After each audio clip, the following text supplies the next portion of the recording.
오늘은 누가 행복한 사람인가 이런 제목으로 말씀을 상고합니다. 개역 개정 성경 창세기부터 계시록까지 전체를 이 행복이라는 단어가 얼마나 나오는가 검색을 해봤더니 11번 행복이라는 단어가 나와요. 매우 적은 단어죠. 근데 또 그 11절을 제가 이렇게 살펴보니까 두 절은 긍정적인 행복을 이제 긍정적으로 이렇게 말씀을 했는데 나머지 9절이 행복이 부정적인 언어예요. 그 말은 뭐냐면 특히 욥기에 여러 차례 행복이라는 단어가 나오는데 결국 사람은 행복을 못 얻고 죽는 것이 아니냐라고 욥은 자기의 고난 속에서 행복에 대해서는 원하지만 사람이 얻기 힘들다 이런 거를 강조하고 있어요. 그런데 두 번의 이 행복은 이제 하나님이 직접 주신 말씀이에요. 그래서 사람들에게는 하나님이 행복을 주신다는 거예요. 할렐루야. 사람의 고백은 행복이 거의 이루어질 수 없다고 고백하는데 하나님은 나는 너에게 행복을 준다는 거예요. 그래서 그 두 절을 이제 한번 여러분들에게 소개하려고 그래요. 신명기 10장 13절에 보니까 하나님이 이렇게 말씀했어요.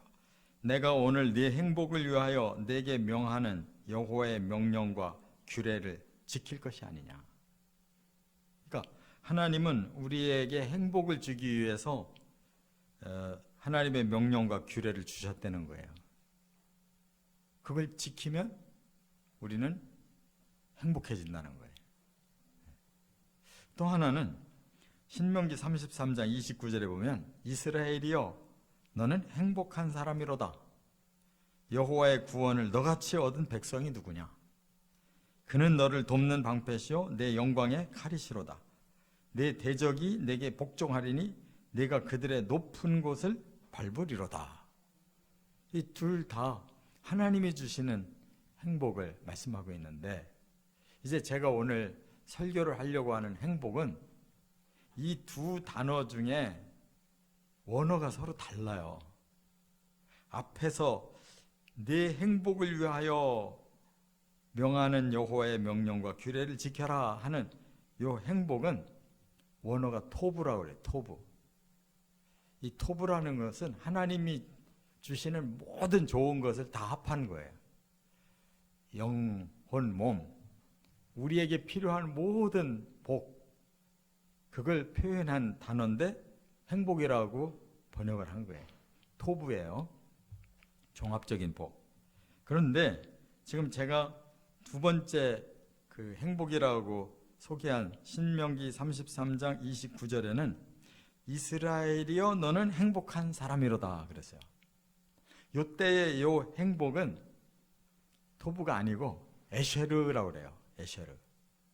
근데 성경에서는 이 에쉐르라는 단어가 매우 적어요. 매우 적은데 대표적으로 지금 너는 행복한 사람이로다 라고 이스라엘에게 선언하셔요. 이때의 행복은 무슨 뜻이냐? 우리의 마음의 행복을 말하는 거예요. 물질이 없다 할지라도 우리는 하나님 안에서 충분히 행복하다. 그러니까 우리의 영혼이 느끼는 행복인 거예요.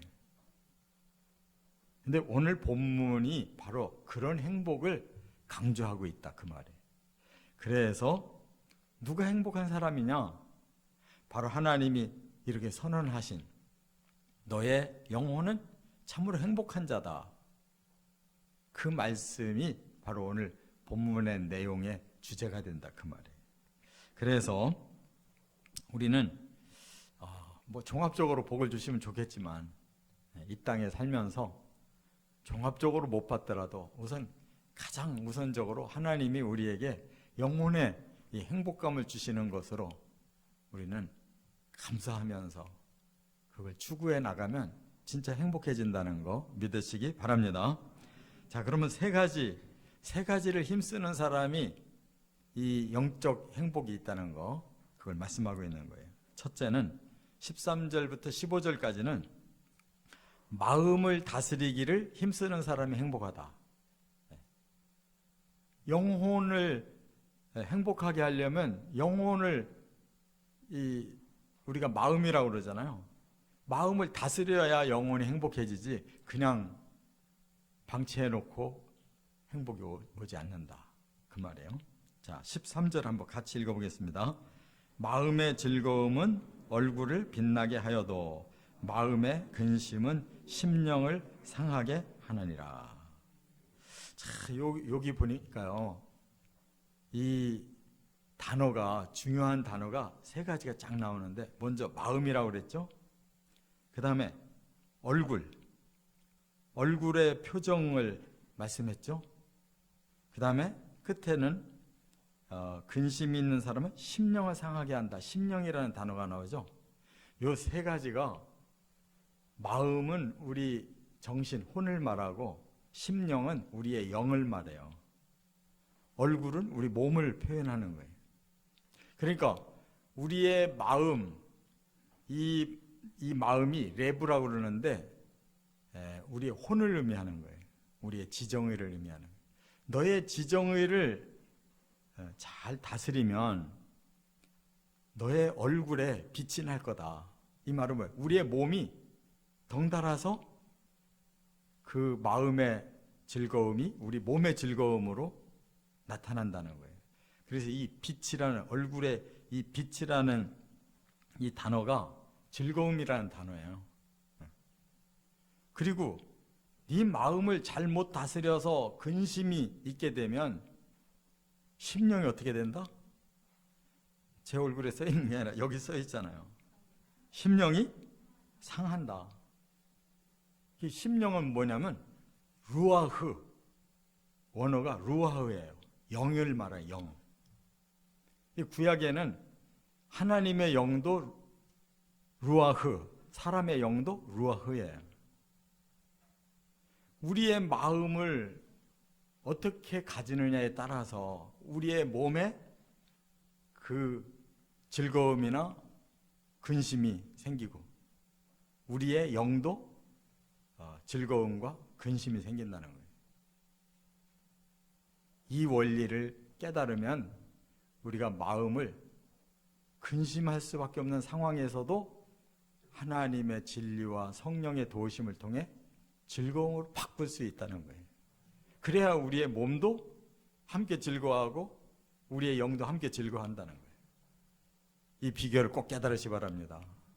이렇게 중요한 단어가 나오고 있잖아요.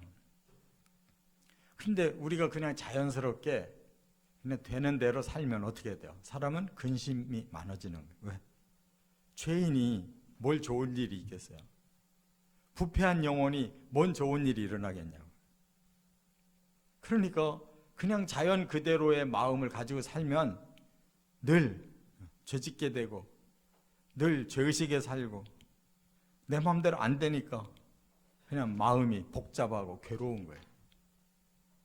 그러면 더군다나서 우리의 영도 우리의 몸도 따라서 그렇게 계속 더 깊이 죄악 속으로 들어가면서 점점 더 부패하고 점점 더 우리의 몸과 마음이 다 부서져 간다 그 말이에요.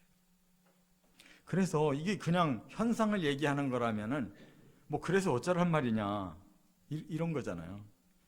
사람은 즐거워하면 딴 것도 다 즐겁고 사람의 마음이 근심스럽고 다른 것도 다 근심스럽다. 이건 누구는 말 못해요? 다 알지. 이 말을 하는 이유는 사람은 마음을 다스리기에 따라 달라진다. 근심이 가득할 수밖에 없는 마음이지만 우리가 하나님을 경외하고 그 진리와 성령을 통해 내 마음을 바꿔나갈 수 있다. 사도 바울도 그랬잖아요. 기뻐하라, 기뻐. 주 안에서 기뻐하라. 계속 그러잖아요. 기뻐할 일이 있어야 기뻐하지. 근데 기뻐할 일이 있어서 기뻐하라는 뜻이 아니에요. 너희가 어떻게 구원받았는지, 너희가 어떤 하나님의 은혜를 지금 받고 있는지 이걸 깨달으면 이 땅의 문제 때문에 우리가 근심하고 찡그리고 살 필요 없다는 거예요. 구원받은 그 기쁨만 해도 충분히 우리는 기뻐할 수 있다는 거예요. 이렇게 우리의 마음에 깨달음이 있고 변화가 일어나면 얼마든지 우리의 영혼 몸이 그냥 모두 즐겁게 그 방향으로 계속 살아갈 수 있다는 거예요. 할렐루야. 이걸 하나님이 말씀을 주신 건데 뭐 우리가 꾸며내는 게 아니잖아요. 뭐 무슨 심리학자가 말하는 게 아니잖아요. 창조주이신 하나님, 주권자이신 하나님이 우리에게 가르쳐 주신 비결이잖아요. 그러니까 우리가 잘 생각해 봐야 돼요. 아니, 나는 왜 이렇게 슬플까? 나는 왜 모든 것이 고달프게 느껴질까? 아니, 나는 왜 이렇게 삶이 이렇게 괴로울까? 다 그래요. 안 그런 사람이 없어요. 그런데 하나님은 그 마음을 변화시켜 주기를 원하신다는 거예요. 그래서 이렇게 우리의 자아의 그 말씀과 성령을 받아들이고 그것을 계속 힘써 나가면 하나님의 영이 우리를 덮어서 그 능력이 임하면 변화되는 거예요.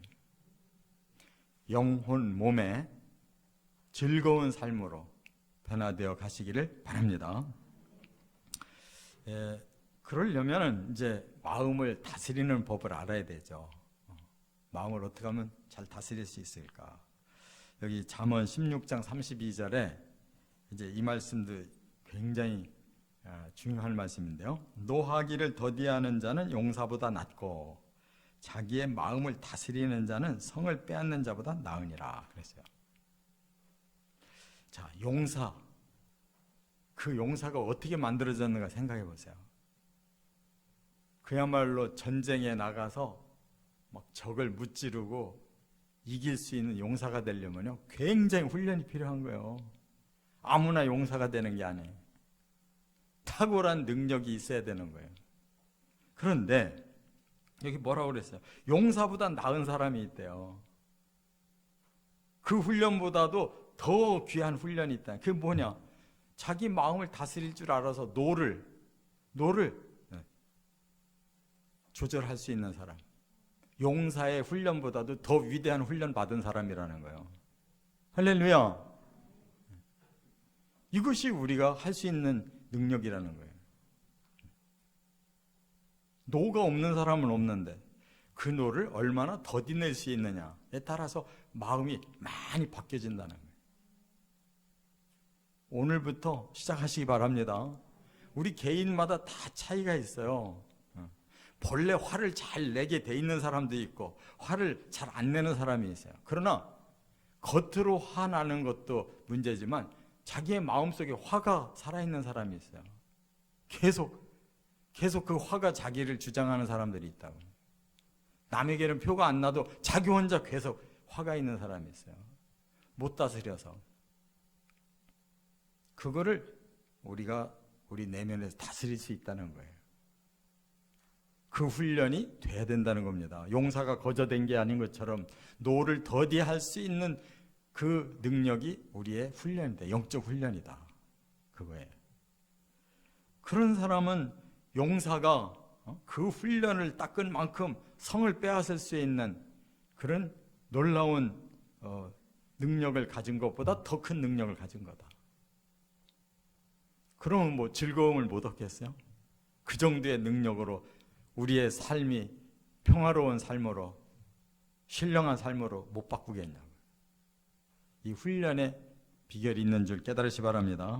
또 하나 잠언 4장 23절에는 이렇게 말씀했죠. 무릇 지킬 만한 것 중에 더욱 내 마음을 지키라. 생명의 근원이 이에서 남이니라 그랬잖아요. 이거 못 바꾸면 우리는 죽는다는 거예요. 예수 믿고 평생 동안 살면서 우리 마음을 변화시키지 못하면 우리는 죽은 것과 다름이 없다는 거예요. 생명의 근원이 바로 우리 마음속에 있는데 그 근원을 다시 고쳐놔야지 그 생명이 우리 안에 있는 거지. 우리 마음이 안 바꿔지면 생명도 없는 거예요. 믿습니까? 예수는 이렇게 실천적으로 믿는 거지 이론으로 믿는 게 아니에요. 내 마음을 바꿔야 내 마음에 생명이 일어나는 거고, 그래야 천국도 내 마음에 있고 모든 세계를 내 마음에 품고 사랑도 할 수 있고 극복해낼 수 있는 거라고. 우리 마음은 이렇게 얼마든지 가능성이 있어요. 근원적인 능력이 있어요. 그렇기 때문에 우리가 하나님 안에서 얼마든지 내 마음은 변화될 수 있다. 하나님의 진리와 성령으로 얼마든지 변화될 수 있다. 이건 뭐 우리를 세뇌시키라는 거 아닙니다. 하나님 말씀을 믿고 그렇게 실천하자는 거예요. 얼마든지 우리 마음 바꿔집니다. 꼭 믿고 실천하시길 바랍니다. 두 번째 어떻게 행복할까? 여기 16절에 보니까 여호와 경외하기를 힘쓰는 사람이 행복하다 하는 거예요. 신앙이 깊어질수록 우리 마음의 행복이 넘친다는 거예요. 자, 16절 같이 읽겠습니다. 가산이 적어도 여호와를 경외하는 것이 크게 부하고 번뇌하는 것보다 나으니라. 여기 두 가지 가치관이 있어요. 사람들은 부를 얻고 싶어요. 부가 얼마나 큰 가치관인지 몰라요. 지금 세상 사람들이 뭐 거의 다 이 부에 사로잡혀 있어요. 그게 있어야 내가 행복하리라고 생각하거든요. 왜? 실제로 느끼거든요. 아니, 돈이 많이 있어야 내가 아주 편안하게 살 집도 장만하고, 기왕이면 막 좋은 여행도 다닐 수 있도록 그냥 좋은 차도 사고, 그냥 화려한 옷도 좀 입고 뽐 좀 내고, 좋은 식당 가서 그냥 인류 음식을 좀 먹어봐야 내가 행복하지. 이 부에 대한 가치관이 너무 강해. 그런데 오늘 본문에 뭐라고 말하냐면 그것이 우리의 가치관이 되면 안 된다는 거예요. 그래서 가산이 적어도 여호와를 경외하는 것이 크게 부하고 번뇌하는 것보다 나으니라 라고 말씀한 것은, 하나님을 경외하는 이 신앙의 가치관은 결코 실패가 없다. 그러나 부라는 가치관은 실패하기가 쉽다는 거예요. 부는 얻었을런지 모르지만 내 마음에 뭐가 생겨요? 갈등이 생기는 거예요. 크게 부하고 번뇌하는 것보다 하나님을 잘 경외하는 이 가치관은 결코 잘못되는 법이 없으니 그 가치관을 가지고 사는 사람이 행복하다. 이거 터득하고 부에 대한 이 미련이나 너무 지나친 관심 내려놓으시고, 내가 조금 부족하게 살더라도 나는 하나님을 향한 신앙의 가치관을 최대한 높이고 살겠다. 이런 사람 행복하다는 거예요. 그게 이제 진짜로 그렇게 돼야지, 마음은 내가 성경 읽어보니까 그냥 하나님 잘 믿으면 된다니까, 그래 잘 믿어보자 하면서 실제로 하루의 삶은 돈 버는 일에 다 쓰고 살면 그 사람은 가산을 늘리는 것이 자기의 행복이거든요. 우리의 시간을 어디다 많이 투자하는지를 생각해 보세요. 그렇다고 해서 다른 사람 죽으라고 돈 버는 데는 나는 그냥 헐렁헐렁하게 그냥 가난하게 살자 하고 결심하라는 뜻이 아니고, 마음의 무게가 어디가 더 크냐 이거예요. 마음의 무게가. 그래서 정말 하나님이 우리 인생의 화복의 주권자이시고 우리 인생의 시작과 끝의 주권자시라는 걸 믿는다면 하나님이 필요한 부도 주시고, 그런 것은 얼마든지 움직여지는 거예요. 그러나 하나님을 향한 경외심만큼은 움직이면 안 된다는 거예요. 거기에 최고의 가치관을 딱 두면 그 사람은 일단 행복하다는 거예요. 그러면 왜 하나님을 경외해야 행복할까? 우리 인생이 하나님께로부터 와서 하나님이 주신 사명대로 살다가 하나님이 마감시키는 날 반드시 가야 돼요. 우리 주인이시고 우리 본집이 거긴데 그 하나님을 경외하는 것이 우리의 최대 목표지. 부는 이 땅에 잠깐 있다가 가는 동안 사용하고 말 거거든요. 그렇기 때문에 하나님을 경외하는 것이 가장 근본적인 가치관이다. 이것만 확실하면 행복은 결코 사라지지 않는다. 잠언 16장 8절에도 보니까요, 적은 소득이 공의를 겸하면 많은 소득이 불의를 겸하는 것보다 나으니라 그랬어요. 이게 무슨 뜻이냐면 공의롭게 사느냐 불의하게 사느냐, 이게 하나님을 경외하는 사람에게는 중요한 주제예요. 그렇잖아요. 하나님 경외한다 그러면 그 지멋대로 살면 그거는 가짜예요. 하나님을 경외한다는 것은 공의롭게 산다는 거예요.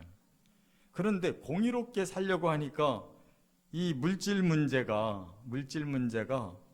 원하는 만큼 거둘 수가 없어요. 바르게 살려니까. 근데 그것을 우리가 내려놔야 공의롭게 살 수 있고, 공의롭게 사는 사람이 하나님 경외하는 사람이라는 거예요. 그러니까 물질에 대한 비중이 크면 그는 불의하게 나가는 거예요. 공의롭게 살면서 그렇게 호락호락 물질이 마구 들어올 수 없는 거예요. 또 있어요. 시편 37편 16절에도 이랬어요. 의인의 적은 소유가 악인의 풍부함보다 낫도다.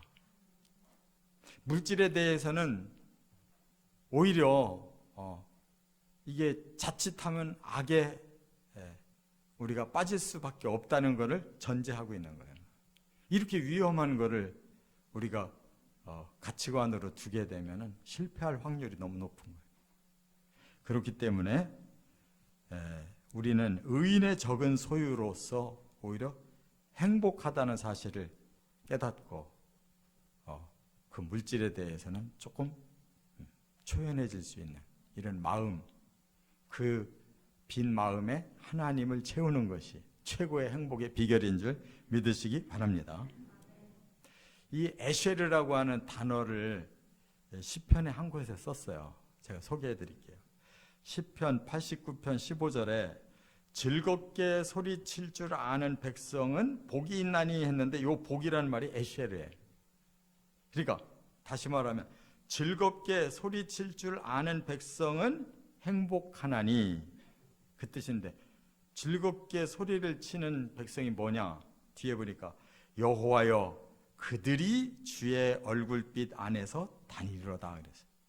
그러니까 막 즐거이 막 소리를 지르는 백성들이 누군가 했더니 하나님 믿는 백성이 하나님 앞에 막 기뻐서 찬양한다는 뜻이에요. 우리 찬양대가 이렇게 매번 예배 시간에 나와서 하는데 많이 애로사항이 있을 거예요. 그죠? 힘들거든. 어떤 때는 이게 의무감이 생기고, 이 찬양이라는 게 이게 영감이 없이 하려고 그러면 아주 힘든 거예요. 무지무지하게 피곤한 거예요. 목은 잠기고 막 소리는 안 올라오는데 하긴 해야 되겠고. 그런데 영으로 우리가 충만한 가운데서 찬양하면 즐겁게 소리를 칠 줄 아는 백성이라는 거예요. 그 사람은 행복한 백성이래요. 그러니까 받은 그 은혜를 우리가 느끼면서 감사해서 그냥 하나님께 영광 돌리고 싶어서 우리의 마음에 진정한 그런 충만함을 가지고 이렇게 하나님 찬양하는 사람, 정말 행복한 사람이다, 그런 말이에요. 여기 있는 분들 다 행복한 사람들이에요, 사실. 할렐루야. 끝으로 세 번째 한 가지 더 있어요. 17절 18절에 보면요, 서로 사랑하기를 힘쓰는 사람이 행복하다. 사랑이 행복이라는 거예요. 17절 한번 같이 읽겠습니다. 채소를 먹으며 서로 사랑하는 것이 살진 소를 먹으며 서로 미워하는 것보다 나으니라. 여기서도 사랑과 물질을 이렇게 대비시켰는데요. 채소를 먹으며 사는 거하고 살진 소를 먹으며 사는 거 아주 다르죠. 걔도 뭐 비유 이걸 좀 해가면서 살아야 좀 멋있지. 맨날 그냥 푸성기만 먹고 살면은 그렇잖아요. 근데 그게 사람이 볼 때 아이 조금 나는 가난하게 살아서 기죽어 하는 거지, 사실은 하나님이 인류를 처음 지으셨을 때 고기 안 주셨어요. 고기가 필요 없었다고. 채소 주셨다고요.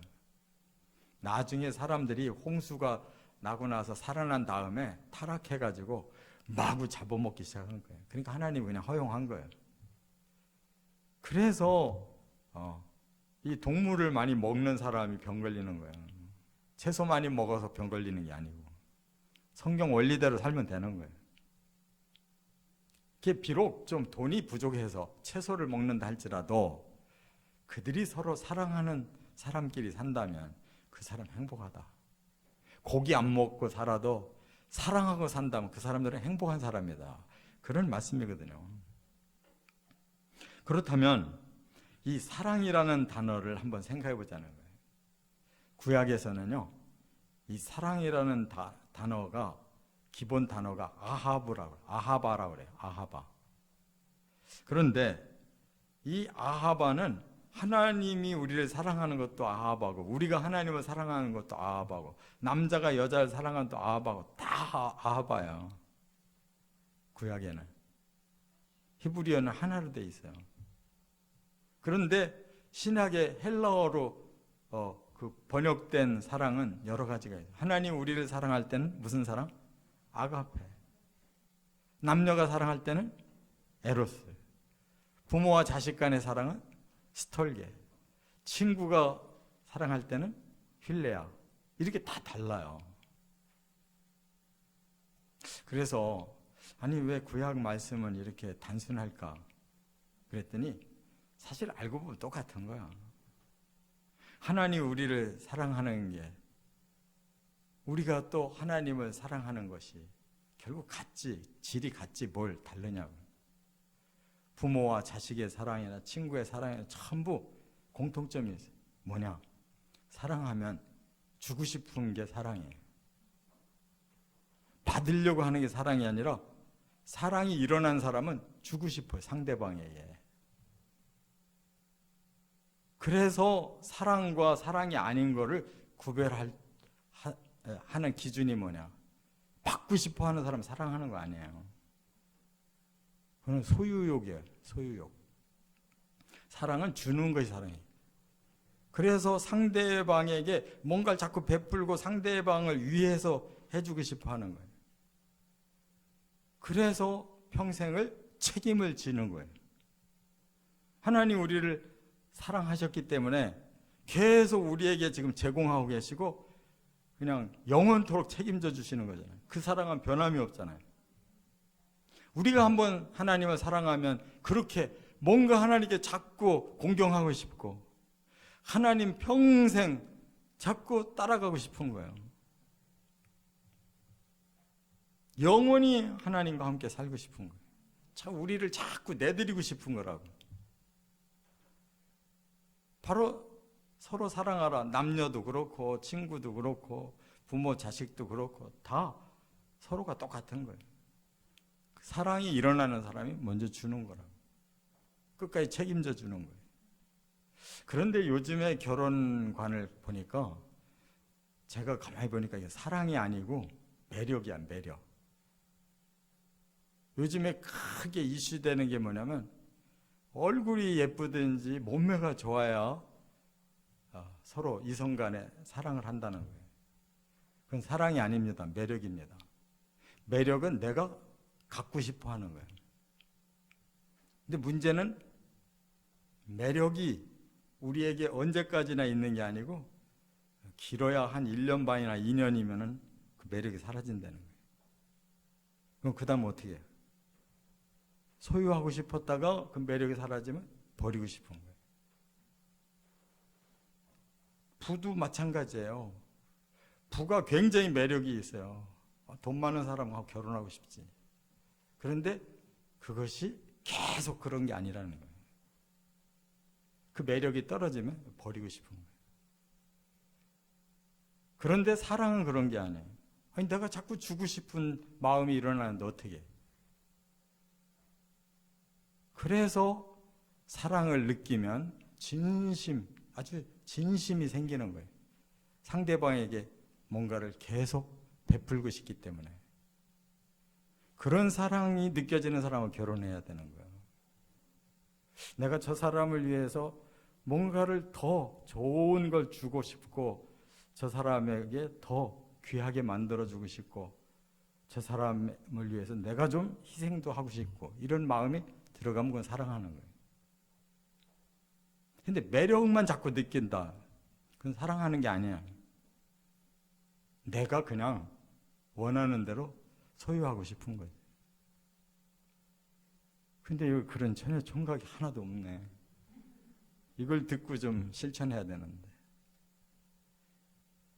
진짜 행복이라는 것은 바로 성경에서 말하는 주는 사랑이에요. 자꾸 받고 싶은 건 사랑이 아니에요. 이제 오늘 말씀 정리합니다. 3가지가 있어요. 하나님께서 우리에게 주신 행복의 원리, 내 마음을 다스리면 된다는 거예요. 얼마든지 다스릴 수 있어요. 2번째, 하나님을 잘 경외하면 된다는 거예요. 하나님께서 행복의 창조자시래요. 우리의 마음에 사랑만 있으면 된다는 거예요. 내가 나를 좀 손해보더라도, 내가 좀 희생이 되더라도 주고 싶은 마음이 생길 때 바로 그 관계는 이렇게 행복감을 서로가 느낀다는 거예요. 아니, 서로 주고 싶으면 얼마나 서로가 행복하겠냐고. 우리의 마음이 행복감이 안 느껴지거든. 오늘부터 마음을 여시고 주시기를 바랍니다. 마음도 주고 정도 주고 필요한 걸 자꾸 주려고 하라고. 그러면 우리의 마음이 서로 행복해지는 거예요. 이렇게 사시길 주의 이름으로 축원합니다.